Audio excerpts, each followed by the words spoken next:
கேட்டுக்கொண்டே இருந்தார்.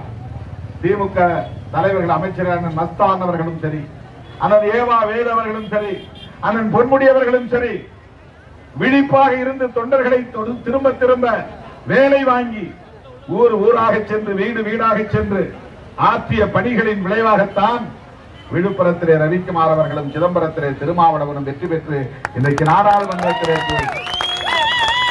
தொல்காப்பியன் திருமாவளவன் என்னும் நான்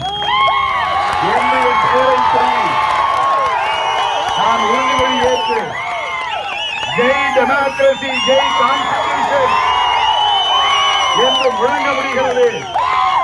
ஜெய் ஸ்ரீராம் என்று சொல்லுகிறவர்களுக்கு மத்தியிலே ஜெய் டெமோக்ரசி, ஜனநாயகம் வெல்க, ஜனநாயகம் வெல்க, அரசமைப்பு சட்டம் என்று நாங்கள் முழங்க முடிந்தது என்று சொன்னால் அதற்கான அரிய வாய்ப்பை நமக்கு வழங்கியது திராவிட முன்னேற்ற கழகம்.